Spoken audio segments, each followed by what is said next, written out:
So you decided that you're ready to start RVing and you're ready to buy an RV. It's not just as simple as going to a lot or looking at a Craigslist or Facebook ad to pick up an RV. There's a little bit of homework and some inspections that need to be done. Not just that, you need to be prepared for whatever happens in the event something goes wrong. Knowing exactly what you are purchasing can make the difference between enjoying your journey and not enjoying your journey. That's kind of the way that works. And this is by no means a replacement for a professional RV inspection. And if that's something you can do, then I highly suggest you get somebody out there to inspect the rig before you purchase it. You purchase the RV and all of the issues. Whatever issues arise with that RV is yours now. Consider it a bundle deal. You get all the great things and you get all of the bad things as well. And something else that may help you with your RV is RV Life Trip Wizard, the sponsor of this video. Roll that sponsor segment.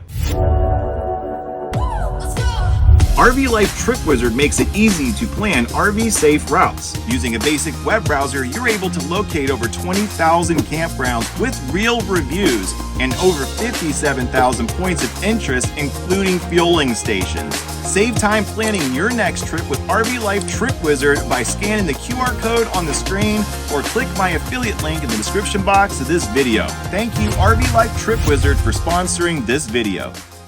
In this video, I'm going to go over some common things that you should inspect on your own physically before you even start the negotiation process. The unit I will be touring is the 2025 Jayco Alante 27 ASE. This is an absolutely gorgeous unit, and I will be touring it at Blue Compass RV in Jacksonville, Florida. I'm serious, it never stops storming. And I will be using some footage from a couple other RVs as well. Let's look at this beautiful RV and talk about some points to help you make the best decision you possibly can with just a little more knowledge. Maybe some of these things you didn't know or didn't even think of. At the very least, I hope I can help you make a more informative decision and get you what you want with as few headaches as possible. This stuff's supposed to be fun, right? Let's talk about the weird stuff. Keep that in mind. Not everybody is being nefarious. Some people just don't know. The first point you want to take a look at is the odometer reading, and if possible, an hour reading. It's not as important as an automobile, but it gives you an idea just where that RV has been. A good point is if you're buying the unit used and they say it's been all over the world and it only has 15,000 miles on it, there might be an issue. I would definitely check into it. The same thing could be said if there's 150,000 miles on it and they tell you all it's ever done was sit in a garage or under a carport. Sometimes in order to get this information, you do need to turn a key. And that's also a great time to see if the engine turns over and runs correctly. Some owners might even let you take it on a test drive. And that's always a good thing to do, is test drive it, or at least have them drive it so you could see it run, listen to the engine,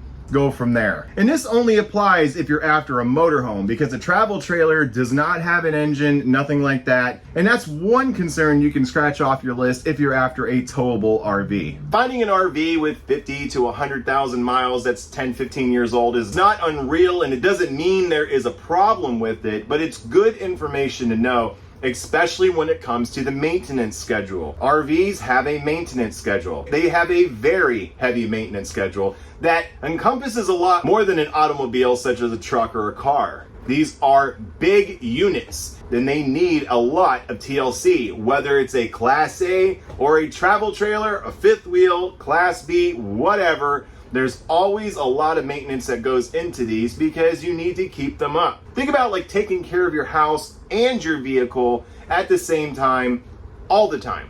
A really big one, and it doesn't matter if you have a motorhome or a towable, is locating your slides and the slide seals. You do not want to see any soft walls or staining around your slide. That means something catastrophic has happened, and more than likely they're trying to get rid of it. The issue with RV walls is they're very, very thin. A lot of times they're Formica, and it doesn't matter what is said, Formica is thin wood. Most of the time it's glued, or at the very least stapled with these tiny staples. So go around your slide and double check it. Get in there, run your fingers along, feel the wall, tap the wall. Don't be afraid to put a little pressure on these walls. These RVs bounce, thunder down the road, shake. It's almost like they're experiencing earthquakes every single time they're being pulled or driven. So tapping on the walls, if you're worried about breaking the wall, you might already have a problem or know there is a problem. And that could be a problem. Another really big one is looking in the corners of your RV, especially the back corners. The back corners of your RV can show you if there is a significant problem before you even do anything else. A matter of fact, that's probably a place that you should start before looking at anything else. And some of the times the back cap is hidden by some kind of closet. So open these doors and get in there. Look. Staining, soft walls, missing walls, or even worse, patches. Patches means that somebody knew that there was a problem and they tried to fix it. And as you're walking through your RV of such importance that it brought you out of your house to go look at it, watch the floor. Feel the floor. Roll your feet along the floor. The reason why I say this is because soft floors indicate water damage. Water damage makes an RV owner, an RV enthusiast shake, because that means it is probably the end of your RV. If water damage has made it to your floors, that means it has taken other things along with it. And water damage also brings other issues like mold. And I don't believe I have to tell you just how dangerous mold is. Now it's time for the big one.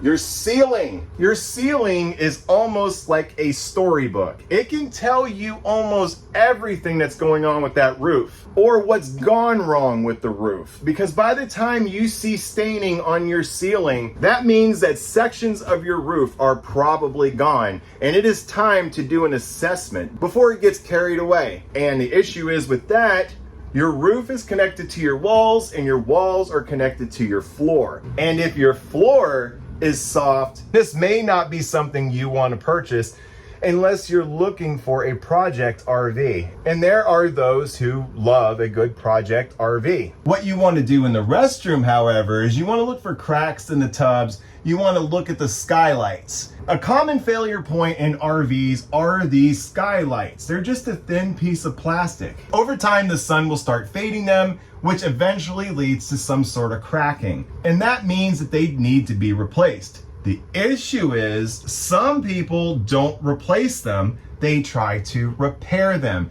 And there are no repairs for a skylight. The skylight needs to be replaced, and that includes your vent covers. A really big issue that's often overlooked in RVs are the windows. The windows have a seal, and some RV windows have weep holes. Weep holes are the little slots on the outside of the RV window frame that allows that window channel to drain the water. Sometimes those weep holes get clogged up and it starts backing up into the window frame, which causes it to drip down the sides of the window on the inside. That causes the walls to start getting soft, and over time it will start breaking the walls, and here comes the mold. Check that propane. It's not as hard as you think it is. Go out to the tank, turn your tank on, smell for the garlicky smell of the propane. If you don't smell the garlicky smell, go inside the RV. Keep your door open, open a window, run your stove. See if the burner stays lit. And if you decide to move forward with the rig, go get your propane system inspected by a licensed propane inspector. You don't want to play with gas. Check for any kind of charring behind the stove. That could mean something bad happened. Check the tires on the RV. Check the dates on the tires. Make sure they're not too old. Check the treads. Make sure the treads are in good shape. If the tires are too old, replace them. If the treads aren't that great, replace them. Tires are where the rubber meets the road, and that is your first point of failure. Check your tire pressure. Consider purchasing a TPMS for your tires. But if you do this, make sure you have metal valve stems. Metal valve stems means there's no rubber on those valve stems. It's all metal. There may be a gasket on the inside, but there's no rubber on the outside. If you put these on rubber valve stems, there is a high probability they will rip off. If you decide to use an internal TPMS, you don't have this problem. Get on that roof. I can't stress this enough. Get on the roof. Look at the roof. Inspect the roof. Feel the roof. The roof is where all of the sun goes all of the time. It is where the weather hits all of the time. There is no stopping it unless it is underneath a cover, and still things can go wrong. Rodents can crawl up there. There's no telling what happens on that roof, especially when they stay parked for so long. You don't know unless you get up there. And you can knock out a few things at once, where you could check all of your skylights, all of your covers, all of your plumbing vents. And plus you get a little more familiar with your rig. Sometimes there are things on that roof that aren't even connected inside of the RV, such as the satellite dish. With all the streaming services, you would have never known that there was a satellite dish on your roof. Make sure your refrigerator works. Your RV is almost no good unless your refrigerator works, because this is where all your food is going to sit. If you plan on staying for any length of time at a campground or a state park, you need your refrigerator to work. And if you didn't know, quite a few RV refrigerators run off of the propane on your RV. How about that?